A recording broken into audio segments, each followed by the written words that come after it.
Balitang Bayan. Mga balitang nangyari lang at kasalukuyang nangyayari. Balitang Bayan. Kasama ang opisyal na tagagising ng bayan, si Drew Nasino. Di ka aantukin kapag nalaman mo na ang latest sa Balitang Bayan. Sa patuloy na pagbabalita ng tama at paglilingkod ng tama. Balitang Bayan.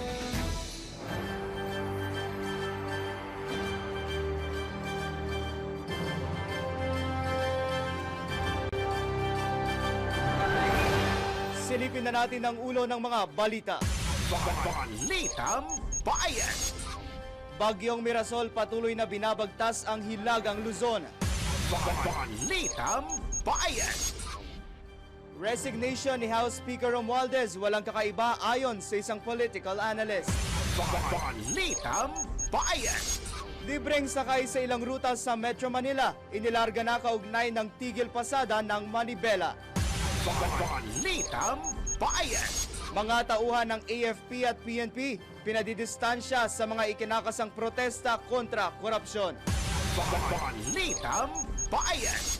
Balita sa ibayong dagat, panibagong pag-atake ng Israel sa Gaza City nagsimula na. Balitang Bayan.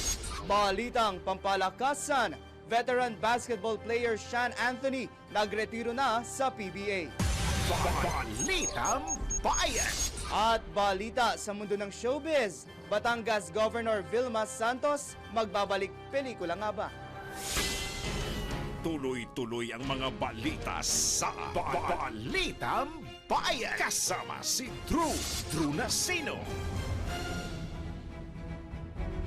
Magandang tanghali Pilipinas, magandang tanghali Luzon, Visayas at Mindanao. Kayo po ngayon ay nakikinig at nanonood sa pamamagitan ng DWIZ 882 sa Taliw Channel 23. Sa ngalan po ni Drew Nasino, ako po ang inyong makakasama, John Riz Galata. Balitang Bayan. Atin ang alamin ang detalye ng mga balita. Balitang Bayan. Naantala ang mga domestic flights papunta at mula Siargao dahil sa masamang panahon. Ayon sa Civil Aviation Authority of the Philippines, ang mga sumusunod na biyahe ay na-divert dahil sa pananalasa ng Bagyong Mirasol. Kabilang dito ang PAL Express, PR2973 Manila to Siargao at PR2974 Siargao to Manila. Gayon din sa Cebgo, DG6853 Mactan to Siargao at DG6854 Siargao to Mactan. Pinapayuhan ang mga apektadong pasahero na makipag-ugnayan sa kanilang mga airline upang malaman kung kailan manunumbalik ang kanilang nakanselang flight. Balitang Bayan. Samantala, kinumpirma ni House Deputy Speaker at Antipolo Representative Ronaldo Puno na magre-resign ngayong araw si House Speaker Martin Romualdez. Sa isang panayam, sinabi ni Congressman Puno na ipinatawag sila kahapon ni Speaker Romualdez para sabihin ang planong pagbibitiw bilang leader ng Kamara ngayong araw. Sinabi ng mambabatas, matagal ng plano ni House Speaker Romualdez ang mag-resign sa tuwing magkikita-kita ang mga party leaders dahil sa mga kontrobersya at mga paratang na ibinabato laban sa kanya.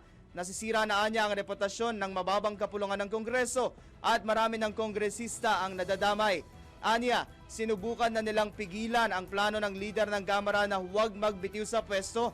Nagbigay din sila ng suhestyon na mag-leave of absence na lang ang leader ng Kamara pero buo na niya ang desisyon nito.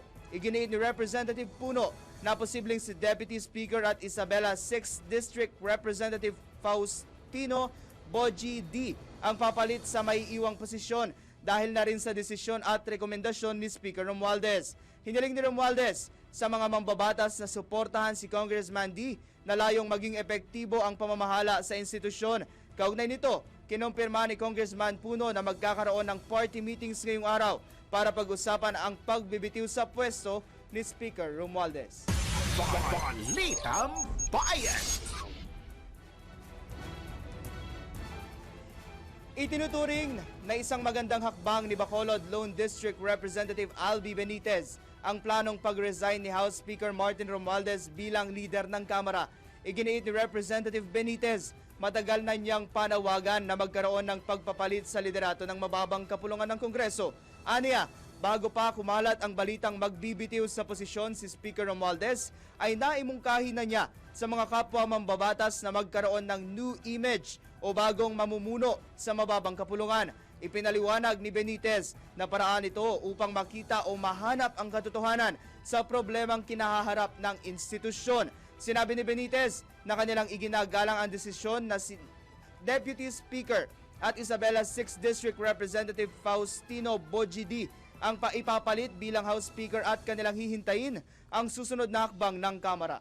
Well, ever since naman, di ba, panawagan ko talaga is that it needs to have a change of leadership, to have a new image sa ating House of Representatives.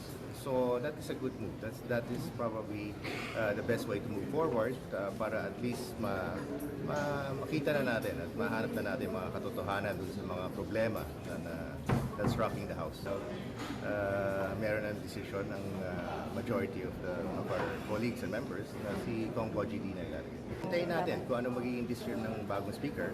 Diba? May mga issues tayo doon, but let's see kung anong gagawin niya. I think this has been building up. Yung tension for the past how many weeks. No? Ito, umabot na sa ganito. And I think marami na magiging peaceful na ang ating environment dito. Yan po si Bacolod Representative Albi Benitez. Balitang Bayan! Sa iba pang paksa ng headline, sinimulan na ng Transport Group na manibela ang 3 araw na tigil pasada bilang protesta sa katiwalian at maanumalyang flood control projects ng pamahalaan. Pinangunahan ito ni Manibela President Marval Buena ang pagtitipon ng mga kasapi sa Philcoa Commonwealth Avenue. Ayon kay Valbuena, bilyon-bilyong piso ang nakokolekta mula sa buwis sa produktong petrolyo, ngunit napupunta lamang umano sa bulsa ng mga tiwaling kontraktor at opisyal ng gobyerno. Bukod sa issue ng katiwalian, nananawagan din ang grupo na ibalik ang 5 taong prangkisa ng tradisyonal na jeepney sa gitna ng isinusulong na modernization program. Samantala, inanunsyo ng isa pang transport group na Piston na magsasagawa rin sila ng kilos protesta laban sa korupsyon simula bukas. Balitang Bayan! Tumanggap tayo ng pag-uulat mula sa labas ng himpilan. DSWD handa na sa bagyong Mirasol. Detalyeng hatid ni Patrol 38 Gen Patrolya. Handang tumugon ang Department of Social Welfare and Development sa mga apektadong lugar dulot ng Tropical Depression Mirasol. Ito ang tiniyak ng DSWD matapos maglatag ng mahigit 2.5 milyong family food packs at iba pang relief goods. Ayon kay DSWD Assistant Secretary at Spokesperson Irene Domlao, may nakahanda ng 114,623 ready-to-eat food boxes para sa mga posibleng ma-stranded at 313,064 na non-food items gaya ng kumot, hygiene kits at tents para sa mga evacuees. Patuloy rin ang mahigpit na koordinasyon ng kagawaran sa mga lokal na pamahalaan upang matiyak ang mabilis na pagbibigay ng ayuda, alinsunod na rin sa direktiba ni Secretary Rex Gatchalian. Batay sa monitoring ng Pag-asa, tumawid na sa Northern Luzon ang bagyo matapos mag-landfall sa Aurora. Kaya naman pinayuhan ng DSWD ang publiko na manatiling mapagmatsyag at sumunod sa abiso ng kanilang mga lokal na pamahalaan. Ako si Patrol 38 Gen Patrolya nag-uulat sa himpilang may todong lakas DWIC, nagbabalita ng tama, naglilingkod ng tama. Balitang Bayan! Samantala, nag-deploy ang Office of the President, Department of Transportation, Philippine Coast Guard at Philippine Ports Authority ng mga bus at truck sa ilang ruta sa Metro Manila. Ito'y upang alalayan ang mga pasaherong may stranded sa ikinasang tigil pasada ng ilang transport groups bilang pagtutol sa korupsyon sa bansa. Ayon sa DOTR, alinsunod ito sa utos ni Pangulong Ferdinand Marcos Jr. na tiyaking may masasakyan ang mga biyahing pasahero sa kabila ng tigil pasada. Nakadeploy ang mga bus at truck sa mga rutang Monumento to Quezon Avenue via EDSA, Nagtahan to Espanya via Lacson, White Plains Avenue to Cubao via EDSA, Welcome Rotonda to QC o Quezon City Hall via Quezon Avenue, E. Rodriguez o Araneta Avenue to Quezon Avenue at E. Rodriguez or Araneta Avenue hanggang Cubao. Naka-standby rin ang mga bus at truck sa mga naturang ruta at handang bumiyahe anumang oras kapag may na-monitor na mga stranded na commuter. Balitang Bayan. Magpasok po muli tayo ng reports. Tara Bansat Tutoring Program. Mas pinalalawak pa ng pamahalaan. Mas malaking pondo sa 2026. Inaasahan. Pakinggan ang pag-uulat ni Patrol 13 Gilbert Perdes. Patuloy na pinapalawak ng pamahalaan ang Tarabasa Tutoring Program upang mas maraming batang hirap sa pagbabasa ang matulungan sa iba't ibang panig ng bansa. Sa Bagong Pilipinas ngayon, sinabi ni DSWD Assistant Secretary Irene Dumlao na nagsimula ang programa sa Metro Manila at ngayon ay pinatutupad na rin sa iba pang rehiyon. Ayon kay Dumlao, layunin na ngayon siya na makapaghatid ng mas malawak na serbisyo sa pamamagitan ng paipag-ugnayan sa iba't ibang paaralan at ahensya ng pamahalaan. Batay sa datos ng DSWD, meron ng mahigit 2,200 na mga partner elementary schools at 89 state o local universities and colleges nakatuwang sa implementasyon ng programa malayo kumpara nung simula ng proyekto nakakaunti lamang ang nakikibahagi. Anya nang ipagtulungan na rin ng DSWD sa mga ahensya tulad ng Commission on Higher Education o CHED, DSWD at kasama na nga yung DILG at National Youth Commission. Ganyan din ang iba't ibang pribadong paaralan. Binigyan din ni Dumlao na kung madaragdagan pa ang pondo para sa susunod na taon, mas maraming tutor at youth development workers mula sa mga universidad ang mahasa upang mas marami pang kabataang mag-aral ang matulungan. Patrol 13, Gilbert Perdes, nagbabalita ng tama, naglilingkod ng tama. Balitang Bayan. Samantala, mga opisyal ng DPWH na hindi makakasunod sa alituntunin sa local funded infrastructure projects maharap sa mga kaso. Nasa kabilang linya, Patrol 24, June Samson. Binalaan ni DPWH Secretary Vince Dizon ang mga opisyalis nito na hindi susunod sa kanyang inilatag na mga panuntunan para sa proyektong pinunduhan ng mga lokal na institusyon. Ito'y makaraang tiniyagan ni Dizon na may pagpatuloy muli ang mga aktibidad para sa mga infrastructure projects na gagastosan ng mga lokal na financial institutions. Sa 3 pahinang kautusan na inilabas kahapon ni Dizon ay sinabi niya na layunin nito na maiwasan ang pagkaantala sa pagpapatupad ng critical na locally funded na national infrastructures. Sa kanyang atas sa mga bids and awards committees, itinakda ng kalihim ang mga patakaran para masigurong maiiwasan ang anomalya sa pagsusulong ng mga proyekto. Kabilang dito ang pag-livestream ng bidding, paglalagay ng geotag sa lokasyon ng mga proyekto, validation para masigurong totoo at tama ang mga informasyon sa aplikasyon sa mga proyektong sa paggawa ng mga kalsada at tulay, pagbabawal sa splitting o yung paghahati ng kontrata, paglalabas ng impormasyon ukol sa ugnayan at beneficial ownership ng bidders at iba pa. Sakali anyang hindi masunod ang mga patakaran na ito, ay mahaharap sa administrative at criminal case ang mga opisyal at tauhan ng DPWH. Patrol 24, June Samson para sa impilang may todong lakas, DWIZ, nagbabalita ng tama, naglilingkod ng tama. Balitang Bayan.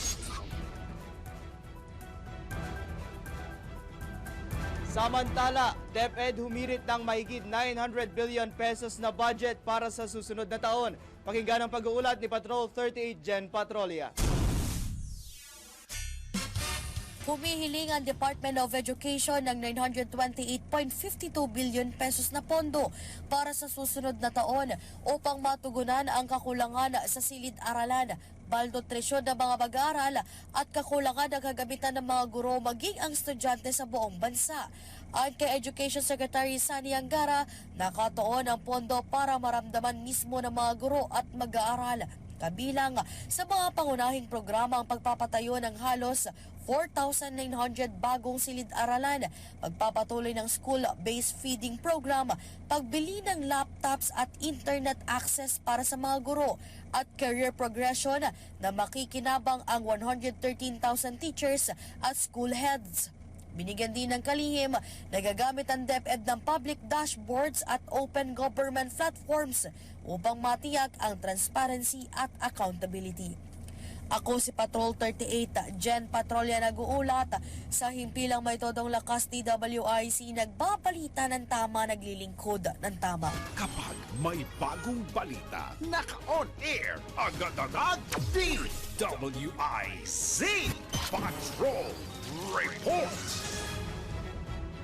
Sa iba pang paksa ng headline, walang kakaiba sa panibagong rigodon sa Kamara. Ito ang iginiit ng political analyst na si Professor Edmund Tayaw sa gitna ng pagbibitiw ni later Representative Martin Romualdez bilang House Speaker. Sa panayam ng DWIZ, sinabi ni Professor Tayaw na tinatiming lang ng mga mambabatas, mapasenado man o Kamara, ang pagpipili ng mga mamumuno sa kanilang mga kapulungan. There's nothing unusual naman dyan kasi at the end of the day, the leaders of either House of Congress, either the Senate or the House of Representatives, siyempre meron silang sariling dynamics, ano? And therefore, it's always a question of reason and among others, timing kung kailan mangyayari yung changes na yan. Kaya lang kasi nagtatagal sa House of Representatives, hindi katulad sa Senado. Kasi unang-una, sino ang ipapalit?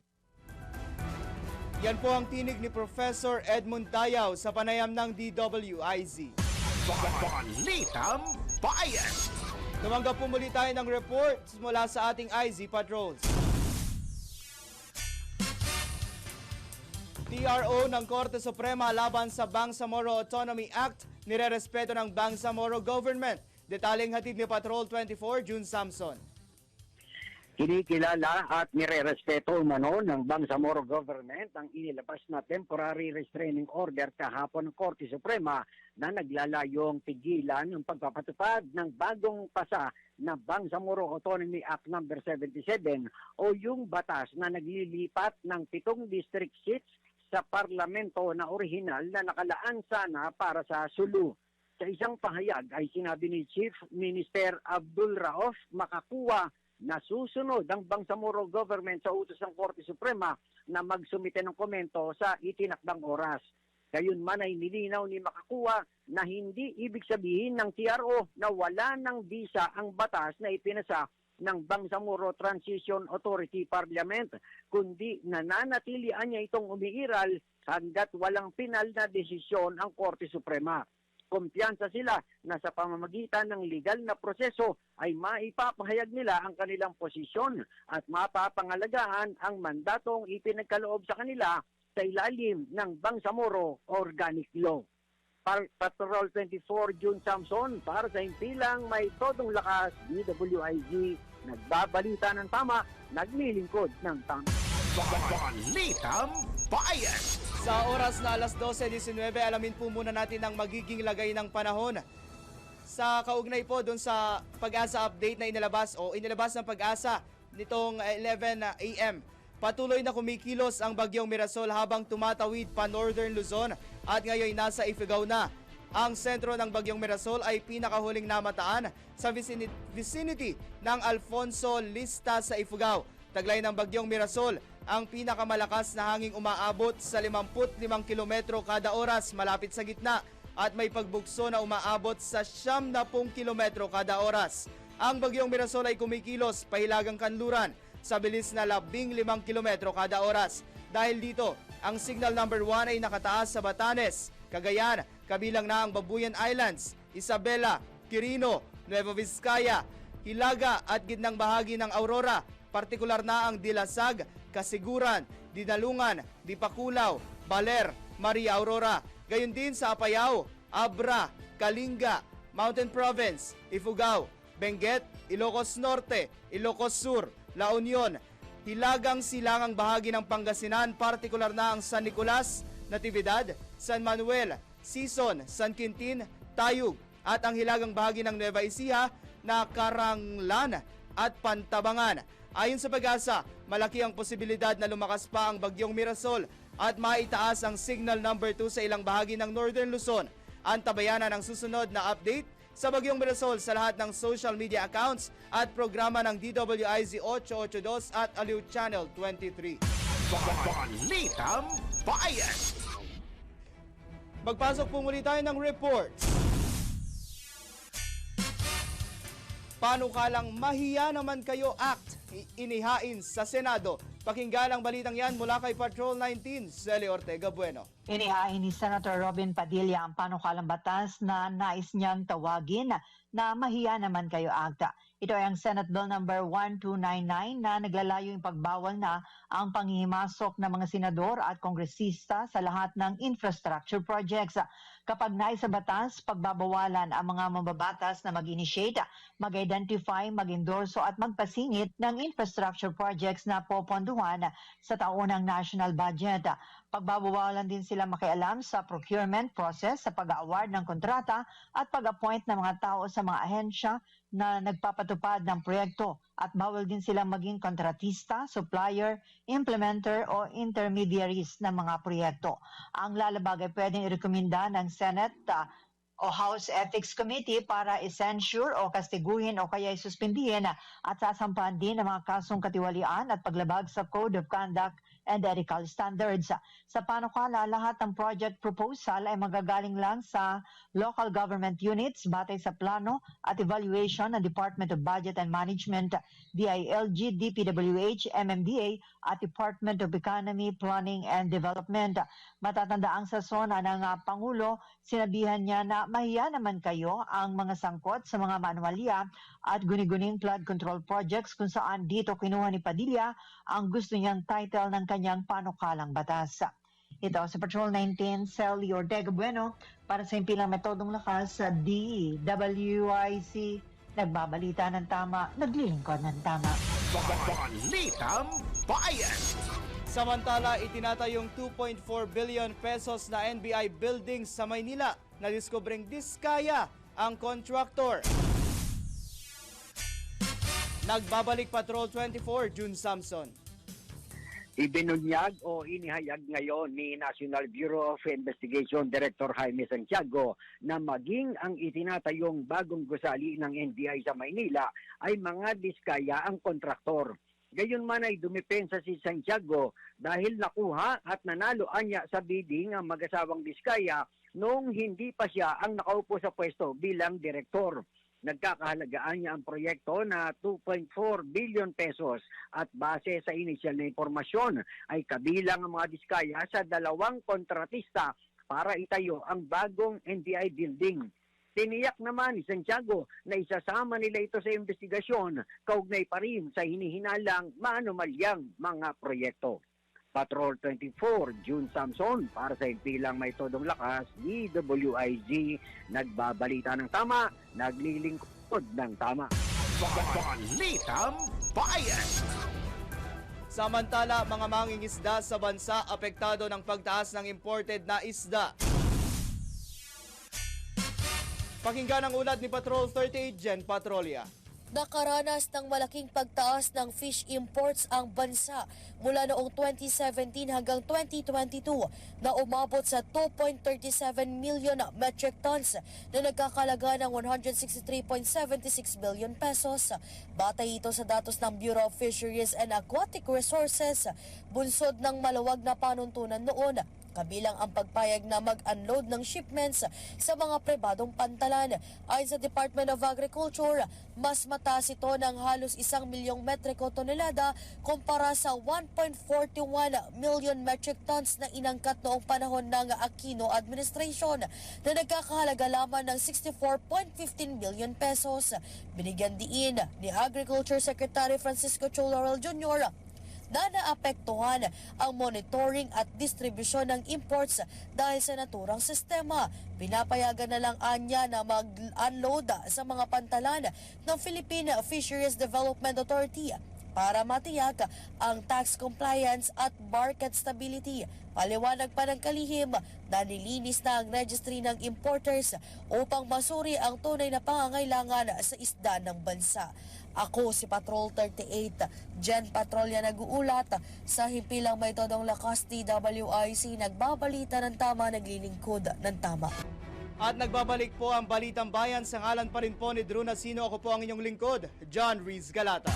Balitang Bayan! Sa pagpapatuloy ng ating balitaan, Formal nang inilunsad ng PhilHealth ang Yaman ng Kalusugan Program o YAKAP para sa sektor ng manggagawa. Layunin nitong tiyakin na walang empleyado ang maiiwan sa mga pinaigting o sa mas pinaigting na universal healthcare at primary care para sa mga Pilipino at mas mabilis na maipaabot ang serbisyong pangkalusugan sa naturang sektor. Inilunsad ang naturang programa katuwang ang Department of Labor and Employment sa Calamba City, Laguna na direktang tumutugon sa employed sector. Binibigyang diin sa yakap ang pagpapalawak ng saklaw ng PhilHealth at pagpapabilis ng serbisyo para sa mga manggagawa at kanilang pamilya. Dumalo sa seremonya ng paglulunsad sina Labor and Employment Secretary Bienvenido Laguesma at PhilHealth Acting President at CEO Dr. Edwin Mercado. Balitang Bayan! Sa oras na alas 12:29, tumanggap muli tayo ng pag-uulat mula sa labas ng himpilan. Senador Escudero pumalag sa naging pahayag ni Congressman Ronaldo Puno. Detalyeng hatid ni Patrol 19, Celi Ortega Bueno. Dapat daw na mag-ingat at huwag magpadala sa mga diversionary tactic at paglilihis sa issue ng manoy budget insertion. Ito niyag ni Senator Chis Escudero makarang igiit na katawa-tawa ang agarang pag-absuelto kay Speaker Martin Romualdez at agad na paglaglag kay dating House Appropriation Chairman Saldico kung saan inililihisaan niya ang issue at agad na nagtuturo ng iba. Sagot ito ni Escudero sa aligasyon ni House Deputy Speaker Ronaldo Puno na sila ni Congressman Saldico ang dapat nasisihin sa mga controversial na insertion sa national budget para ngayong taong 2025. Giit ni Escudero ang issue ay ghost at substandard na proyekto, gayon din ang kickback na karamihan ay nasa pambansang budget ng taong 2022, 2023 at 2024 at sa mga nauna pang mga taon. Ayon anya ito sa COA, DBM, DPWH at sa paglalahad ng mga whistleblowers. Iginiit na ang pinatutupad ngayon ay 2025 national budget na sinabi ni DPWH Secretary Vince Dizon na ipatutupad ng maayos hindi tulad sa mga nagdaang taon. Ang panawagan ni Escudero sa publiko, mag-ingat at huwag magpadala sa mga diversion at mga panglilihis na ito. Una nga rito, sinabi ni Puno na si Escudero na dating Senate President at si Congressman Ko na dating Chairman ng House Appropriations Committee ang umano'y responsable sa budget insertion at hindi daw si Romualdez at hindi rin si dating Senator Grace Poe na naging chairperson ng Senate Committee on Finance. Ito si Patrol 19, Celi Ortega Bueno para sa impilang metodong lakas sa DWIC. Nagbabalita ng tama, naglilingkod ng tama. Balitang Bayan! Samantala, listahan ng mga kalsada na bawal ang parking inilabas na ng Manila LGU. Pakinggan ang report ni Patrol 5, Ayayo Pangko. Mahigit 6 na pong lansangan sa lungsod ng Maynila ang sakop ng Metro Manila Development Authority MMDA Regulation Number 25-001 na nagbabawal sa pagparada ng mga sasakyan sa mga lansangan. Kabilang dito yung 7 na nasa ilalim ng absolute number o no parking zones o yung 24 hours na bawal pumarada sa kalye. Ang President Quirino Avenue, Rojas Boulevard o R1, Taft Avenue o R2, Magsaysay Boulevard at Aurora Boulevard, Rizal Avenue sa Santa Cruz, Delpan o R10 at ang 17 Mabuhay Lanes. Kasama naman sa no parking zone kung saan iligal ang pagpaparada sa pagitan ng alas 7 hanggang alas 10 ng umaga at alas 5 hanggang alas 8 ng gabi. Ang Alfonso Mendoza Street, Ayala Boulevard, Blumentritt Road, gayon din yung Finance Road, Guanzon Street, Jose Abad Santos Avenue, westbound ng TM Calao, Loton, Legarda, Moriones Street, Onyx, Osmeña Highway, Pablo Ocampo Street, Mel Lopez Boulevard o R10, San Andres Bukid, United Nations Avenue at Subel Rojas. Samantala, nagsumiti naman ng hiling o kahilingan na exemption ang Manila Traffic and Parking Business o Bureau sa MMDA.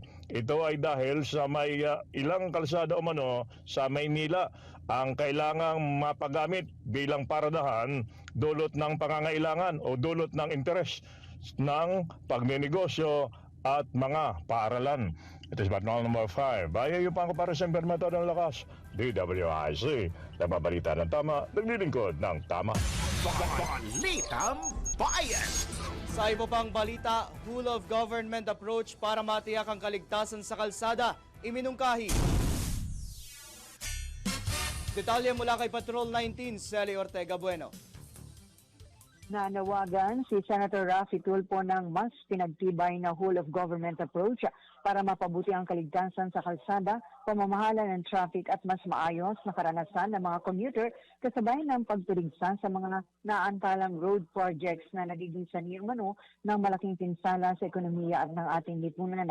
Sa privilege speech, binigyan diin ni Tulfo ang pangailangang magtulungan ang lahat ng ahensya ng gobyerno upang maiwasan dumarami aksidente at pagkasawi sa lansangan. Bilang chairman ng Committee on Public Services, sinabi ni Senator Tulfo na dapat pag-aralan ang posibleng whole of government approach pagdating sa road safety at efficiency para sa ating commuting public.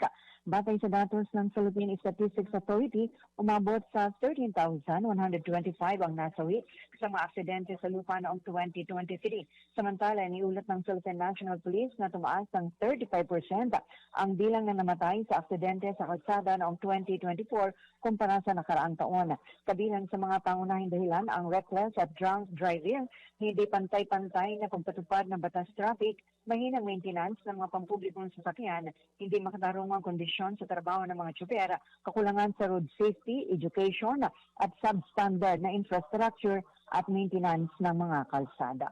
Ito si Patrol 19, Sally Ortega Bueno, para sa Impila Metodong Lakas sa DWIC. Nagbabalita ng tama, naglilingkod ng tama. Balitang Bayan! Mula Senado, dumako naman tayo sa Kamara. Matapos ang kumpirmasyon na magbibitiw sa posisyon si House Speaker Martin Romualdez, moral ng leadership nananatiling mataas. Pakinggan ang balitang hatid ni Patrol 30 Jelly Mendez. Nananatiling mataas ang moral ng leadership matapos ang kumpirmasyon ng pagbibitiw sa posisyon ni House Speaker Martin Romualdez. Ito ang sinabi ni House Deputy Speaker at Zambales Representative J. Kong Huan sa ambush interview ng mga media personnel na buo ang suporta ni Speaker Romualdez kay incoming Speaker o incoming House Speaker at Isabela 6th District Representative Faustino Bojidi. Ayon kay Kong Huan, mananatili at hindi titigil ang adhikain ng leadership maging ang institusyon na tulungan ng pamahalaan, partikular si Pangulong Ferdinand Marcos Jr. Tiwala ang kongresista sa kakayahan ni Congressman D para pamunuan ng mababang kapulungan. Naninilinaw ng kongresista na ginawa ni Speaker Romualdez ang desisyon dahil mahal nito ang institusyon at maging ang administrasyon at para rin niya mahintuna ang mga akusasyon at patuloy na paninira sa mababang kapulungan. Tiniyak naman ni Kong Huan na tuloy-tuloy ang trabaho ng mga mambabatas sa Kamara, lalo sa pagbuo ng mga panukalang batas at sa pagtupad sa kanilang tungkulin. Pakinggan natin ang pahayag ni Congressman Kong Huan. We want to keep the house in order. Siyempre, mas maganda na stable at saka kailangan din priority siyempre yung budget ng ating presidente at kailangan tuloy-tuloy lang yung trabaho. Kumusta po yung moral ng leadership after po nitong confirmation na magre-resign po si Speaker Romualdez? Taas naman, no? Kasi si Speaker is very supportive, no? Kay incoming Speaker Bojidi at talagang magkaibigan sila. So talagang makikita mo na talagang naandun yung confidence na talagang magtutuloy-tuloy yung yung adhikain ng leadership at saka ng institution na tulungan yung ating pamahalaan, yung ating pamahalaan, especially kay President BBM. So wala naman kami nakikita problema na contemplate si Speaker, no? Dahil nakikita rin niya na masyado nang tinatamaan din yung House, yung institution, at talagang mahal din niya yung Congress, mahal din niya yung mahal din niya yung administrasyon, lalong-lalo na administration of President BBM. So, nakita rin niya na kaya niya ginawa yung sakripisyo na at least to step down. At least para yun nga, mas magkakaroon siya ng oras na harapin din yung mga accusations, mas magkakaroon siya ng panahon para sagutin yung mga sinasabi, no, yung mga intriga. So, yun din yung isang dahilan kung bakit mas pinili niya na magsakripisyo.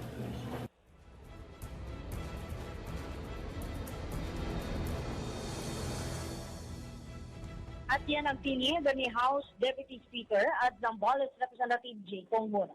Ito si Patrol 30. Jelly Mendez sa buulat para sa impilang mitodong lakas sa DWIZ. Nagbabalita ng tama, naglilingkod ng tama. Balitang Bayan. Sa iba pang paksa ng balita, malalimang investigasyon iniutos ni Acting PNP Chief Lieutenant General Nartates kasunod ng pagkakaaresto sa 2 tao na nagtangkang manuhol kaugnay sa kaso ng missing sabongeros. Balitang hatid ni Patrol 17, Jopel Pelenyo. Natimboga ng PNP ang 2 individual na nagtangkang manuhol upang bawiin ang affidavit laban sa mga responsable umano sa kaso ng missing sabongeros. Pinuri naman ni Acting PNP Chief Police Lieutenant General Jose Melencio Nartates Jr. ang Criminal Investigation and Detection Group o CIDG sa matagumpay na operasyon na isinagawa alas 11 ng umaga nitong nakalipas na Setyembre 15 sa Barangay Dolores, Taytay, Rizal. Bunsod dito, inatasan ni Nartates ang CIDG na maglunsad ng malalimang investigasyon upang matukoy ang lahat ng sangkot sa insidente ng panunuhol. Sa ulat ni CIDG Director Police Major General Robert A. Morico, nag-ugat ang operasyon sa natanggap nilang request for assistance ng kamag-anak ng isa sa mga nawawalang sabongero na tumatayo ring complainant sa kaso. Kaagad nagsagawa ng entrapment operation ng CIDG na nagresulta sa pagkaka-aresto sa isang lalaki at isang babaeng suspect matapos nilang abutan ng pera ang complainant. Ayon sa complainant, nag-alok ng malaking halaga ng pera ang 2 suspect kapalit ng paghahain niya ng affidavit of recantation and desistance laban sa mga personalidad at individual na iniuugnay sa kaso ng mga nawawalang sabongero. Nasa kusodiya na ng CIDG ang 2 suspect at naharap sa kasong paglabag sa Article 286 ng Revised Penal Code o ang grave coercion at PD 1829 o ang obstruction of justice. Ito si Patrol 17 Chopel Pelenyo. Para sa impilang may totong lakas, DWIZ nagbabalita ng tama, naglilingkod ng tama. Balitang Bayan. Samantala, Palasyo tikom sa detalye ukol sa pulong nila Pangulong Marcos at Speaker Romualdez. Pero makatutulong nila ito ang resignation nito para maisalba ang integridad ng Kongreso. Ulat ni Patrol 13, Gilbert Perdes. Tikom ang Malacanang sa pagbibigay ng detalye sa nangyaring pulong na magpinsang sina Pangulong Ferdinand Marcos Jr. at House Speaker Martin Romualdez. Ngunit kinumpirma ni Palace Press Officer Undersecretary Claire Castro ang pagkikita ng magpinsan kahapon sa harap ng umuugong na pagbibitiw sa pwesto ni Romualdez. Subalit naniniwala ang Malacanang na makatutulong ang pagbibitiw sa pwesto ni Romualdez kung sakali kung ang dahilan naman nito ay para mapanatili at maisalba ang integridad ng Kongreso at masiguro ang malayang investigasyon sa isyu ng anomalya sa flood control projects. Patrol 13, Gilbert Perdes, nagbabalita ng tama, naglilingkod ng tama. Balitang Bayan. Sa pagpapatuloy ng ating balitaan, pinagbibitiw ng isang independent health reform advocate, si Health Secretary Ted Herbosa dahil sa sinasabing hindi na ito epektibo sa pangangasiwa sa ahensya. Sa panayam ng DWIZ, sinabi ni Dr. Tony Leachon na naging kapansin-pansin ang mga pagkukulang ni Secretary Herbosa, lalo na sa paggamit ng pondo ng PhilHealth. Aniya, hindi na ipaliwanag ng maayos ng kalihim kung saan napunta ang nasabing pondo, bagay na maituturing na technical malversation case. Dagdag pa ng health reform advocate, nagkaroon din ng seryosong usapin sa paglipat ng 70 bilyong pisong pondo mula sa PhilHealth papuntang National Treasury na aniyay salungat sa Universal Healthcare Law. Ang tingin ko kailangan palitan na si Secretary Herbosa kasi hindi siya effective. Kasi ang una ko nakita, pinamigay niya yung pera ng PhilHealth na nawawala. Kasi during the budget hearing, sinabi doon ni Congressman Chel Jokno, nakuha niyo pala yung pera. What happened to the money? The 30 billion po, Congressman, went to the payment of the health emergency allowance. So, Secretary Bosa, what happened to the 60 billion? I don't know where it went. And perhaps the Department of Finance na lang ho will explain. So, sabi ko, dapat di ba accountable ka kung saan pumunta yung pera? Iginiit pa ni Dr. Leachon na dapat magkaroon ng pagbabago sa liderato hindi lamang sa DOH kundi maging sa Department of Finance upang matiyak na ang pondo para sa kalusugan ay napakikinabangan ng publiko. Tinanong din si Senator Recto na I think dapat palitan din kasi there's a technical malversation sa paglipat. We hope and pray that after the bar exam, the Supreme Court will be able to sit down and decide on the constitutionality of the 90 billion na inilipat sa National Treasury. Kasi unconstitutional, violating the seed tax law and the universal healthcare law. So ipasa sa OLI yun kung sakaling mali kasi sinabi ni Chel Jokno. So I think they have to go kasi masyado na masakit ang mga nagawa nila for kalusugan. Yan po ang tinig ni Independent Health Reform Advocate Dr. Tony Leachon sa panayam ng DWIZ. Balitang Bayan! Ipinagdiriwang ng Mega World ngayong taon ang kanilang ika-36 na anibersaryo. Ang Mega World ang isa sa pinakamalaki at nangungunang real estate developers sa bansa at isa sa may pinakamaraming leadership in energy and environmental design o LEED certified na gusali sa buong Pilipinas na isang global certification para sa green building initiatives sa buong mundo. Sa kasalukuyan, mayroong 35 LEED certified developments ang Mega World sa kanilang iba't ibang townships sa buong bansa. Kabilang dito ang kanilang office buildings sa Eastwood City sa Quezon City, McKinley Hill, McKinley West at Uptown Bonifacio sa Taguig City, Arcovia City sa Pasig City, Capital Town sa lungsod ng San Fernando, Pampanga, Iloilo Business Park sa Iloilo City at the Upper East sa Bacolod City. Bukod dito, mayroon pang mga proyekto ang Mega World na kasalukuyang mag-a-apply o nag-a-apply ng LEED certifications. Ilan dito ay matatagpuan sa Taguig City, Pasig City, Bulacan, Iloilo at Bacolod. Balitang Bayan!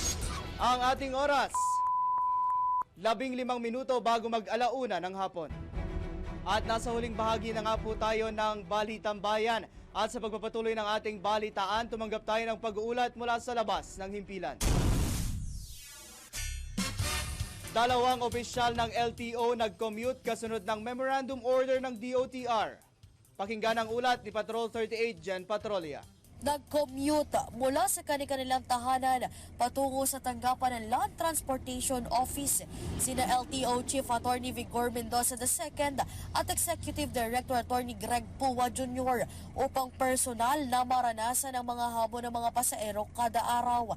Kasunod na rin ito sa direktiba ni Transportation Acting Secretary Giovanni Lopez na hikayatin ang mga opisyal na gumamit ng pampublikong transportasyon bilang batayan sa pagbabalangkas ng mga hakbang para mapabuti ang sistema at mapagaan ang biyahe ng milyong-milyong pasahero.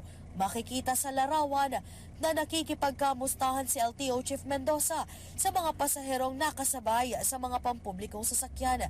Batay kasi sa inilabas na memorandum ni Transportation Acting Secretary Lopez, obligadong magsumiti ng report ang mga opisyal ng transportasyon pagkatapos ng kanilang pagkukommute para magpasa ng mga rekomendasyon at action plan kung papaano mapapabuti ang public transportation sa bansa. Ako si Patrol 38 Jen Patrolya nag-uulat sa himpilang may todong lakas DWIC, nagbabalita ng tama, naglilingkod ng tama. Kapag may bagong balita, naka-on air, agad-agad, DWIC Patrol Report! Samantala, tumanggap naman tayo ng pag-uulat mula sa lalawigan. 16 na senior citizens sa Pampanga tumanggap ng 100,000 pesos cash gift mula sa provincial government. Detalyeng hatid ni Johnny Gole. Mayap agad panapon, Kuyang Johnny. Yes, salamat. 16 na senior citizen nga mula dito sa lalawigan ng Pampanga tumanggap ng tumataginting na 100,000 pesos each sa cash gift mula sa Pampanga Provincial Government. Sila ay may edad na 90 years old pataas. Nasabing halaga ay mula sa proyekto ng Pampanga Provincial Government para sa may mga edad na 90-year-old pataas. Bukod pa ito sa kasalukuyang 100,000 cash gift na nagmumula naman sa DSWD kapag umabot na sa 100 taon ang isang senior citizen.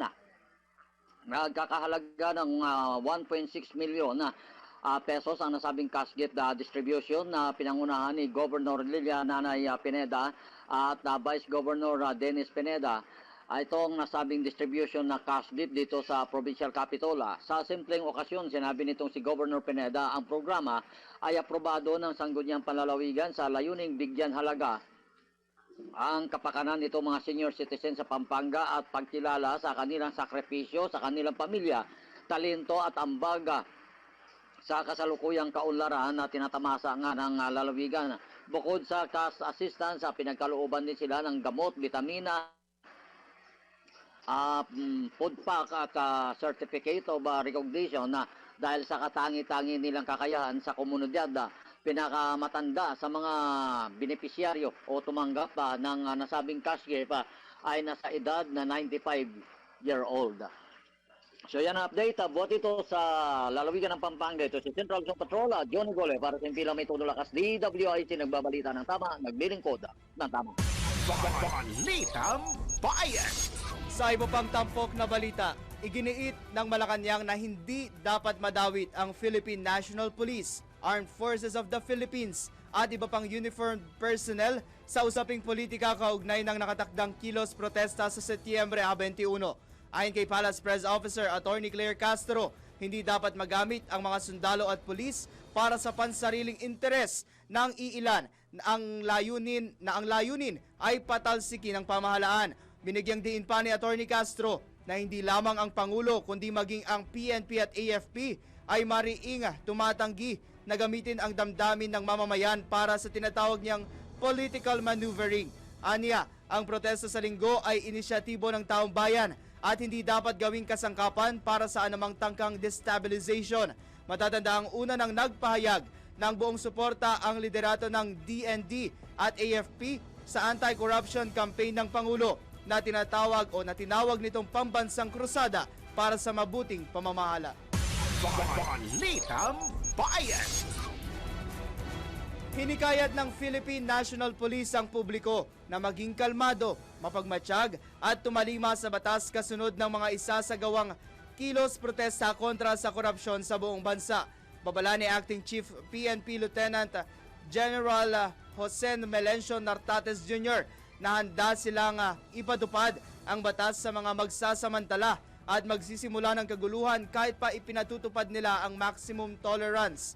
Igagalang niya ng pambansang pulisya ang karapatan ng bawat mamamayan na magpahayag ng saloobin basta't naaayon ito sa batas. Siniguro ng Acting PNP Chief na nakalatag na ang mga security measures para sa mga ikinakasa at ikakasapang mga kilos protesta upang matiyak ang kaligtasan ng mga demonstrador at ng publiko. Balitang Bayan.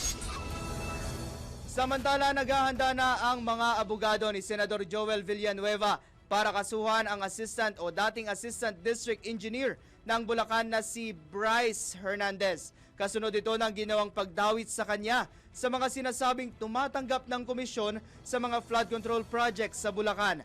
Ayon kay Senador Villanueva, nangangalap na ng mga ebidensya ang kanyang mga abogado para sa pag-usad ng kaso.